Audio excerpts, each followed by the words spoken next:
Everyone, আসসালামু আলাইকুম। তোমরা সব কেমন আছো? আশা করছি তোমরা সবাই ভালো আছো, সুস্থ আছো। আলহামদুলিল্লাহ, আমরাও অনেক ভালো আছি। পশ্চিমবঙ্গে একটি ছোট্ট গ্রাম থেকে আমি মিনা আমার চ্যানেলে তোমাদের সকলকে আরও একবার ওয়েলকাম জানিয়ে নতুন একটি ভিডিও শুরু করছি। আশা করছি তোমাদের একটু হলেও ভালো লাগবে।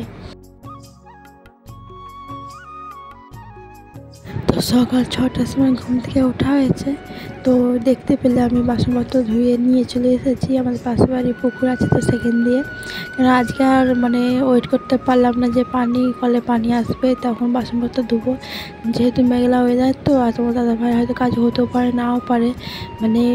যেহেতু আশেপাশে কাজ হচ্ছে, তো বৃষ্টিতে হয়তো নাও কাজ হতে পারে, বাইরে কাজ হবে, তো সেই কারণে তো এখানে বাসনপত্র ধুয়ে নিলাম। উনি যেহেতু ঘরে ছিল, তো সেই কারণে বাসনপত্র ধুয়ে চলে এসেছি। তার মধ্যেও দেখছি বাচ্চারা এখানে টিউশনি পড়তে যাচ্ছিলো, তার মধ্যে বৃষ্টি চলে এসেছে, তো তারাও বাড়ি ফিরে গেছে। আর এটা হচ্ছে আমাদের রান্নাঘর। তো রান্নাঘর ব্যবহার হয় না, আত্মীয় স্বজন এলে আর কি রান্নাবান্না করা হয়।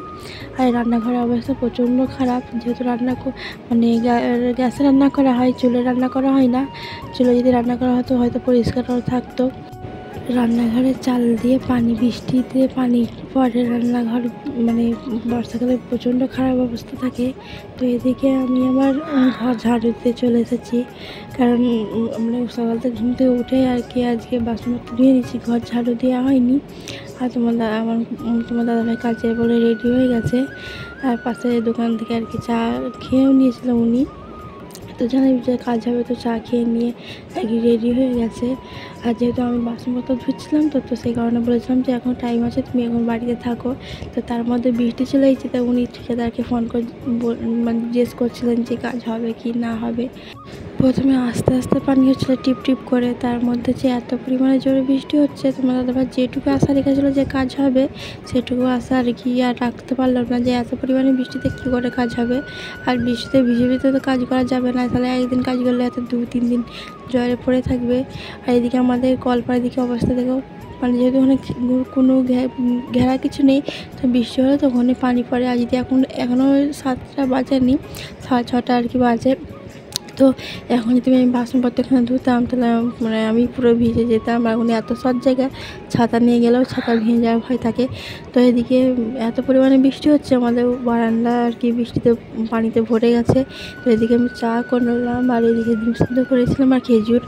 তোমার দাদাভাই যেহেতু কাজে গেল না, তো উনি যেহেতু দোকান থেকে চা খেয়ে চলে যায়, আর আমি লেটে ঘুম থেকে উঠি, তো উনি তার আগে কাজে চলে যায়।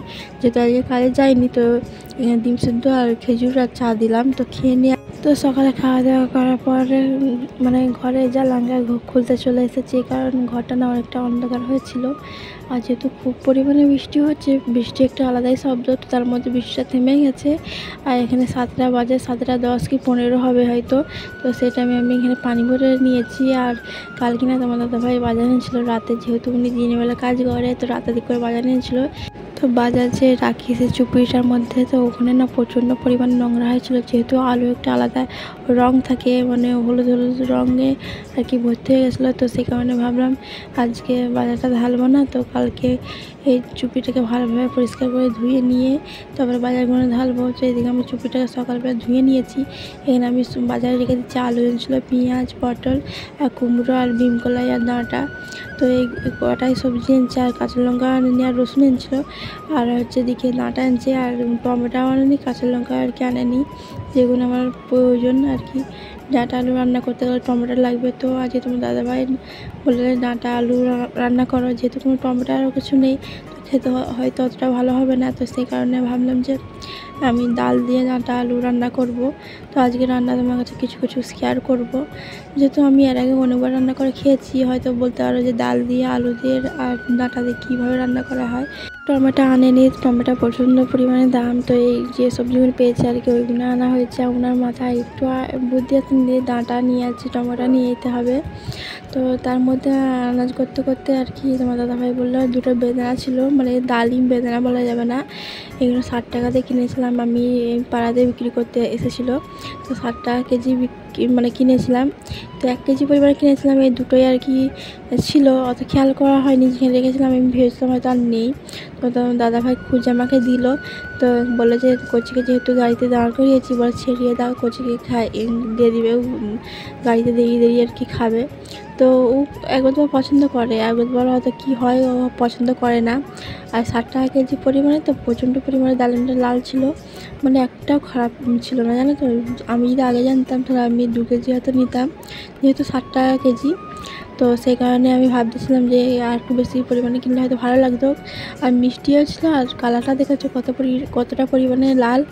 আর এইসব মানে যখন হয়তো কম দামে বা বেশি দামে বিক্রি করলে মনে হয় কী বলতো, যে জিনিসটা হয়তো অনেক ফ্রেশ, আর কম দামে বিক্রি হলে মনে হয় যে না, হয়তো ভিতরে হয়তো পচাপচি থাকতে পারে। কিন্তু এটা একদমই নয়, আমি যেটা কিনেছি এটা একটাও আর কি কোনো নষ্ট বেরোয়নি, সবই আর কি ভালো বেরোচ্ছিল। তো এদিকে একটা চাষটা ননদ এসেছিলো, যেহেতু আমি ভিডিও করছি তো ওনাকে ঘরে আসতে দেবো না বলে আর কি আমি একটু বেরিয়ে যাই আর কি, তার সাথে কথা বলতে যাই, যেহেতু কেউ জানে না আমি ভিডিও করি। তো তার সঙ্গে কথা বলা হয়ে গেছে, তারপরে আমি আবার চলে এসেছি এইগুলো আর কি ছাড়াতে, ডালিম এইগুলো।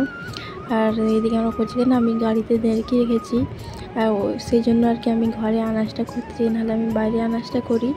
যেহেতু ওর সঙ্গে কথা বলতে বলতে আর কি আনাজটা করা হচ্ছে, ওকে একটু দেখে রাখবো সেই কারণে। আর ওই গাড়ির মধ্যে আর কি থাকলে তো যখন মানে রেগে যায় বা কান্নাকাটি করে, তখন তো গলে যাওয়ার ভয় থাকে। তো সেই কারণে যখন গাড়িতে আর কি দাঁড় করে রাখা হয়, তো সেই টাইমে আমি বাড়িতেই থাকার চেষ্টা করি, ওকে ছেড়ে আর কি কোথাও যাবো না। এটা মনে করি যদি গলে যায় একটু বের করতে অসুবিধা হবে, তো সেই কারণে। তো এদিকে আমার ছাড়ানো হয়ে গেছে, আর ওকে আমি এই খাওয়াটা দিয়ে দেবো।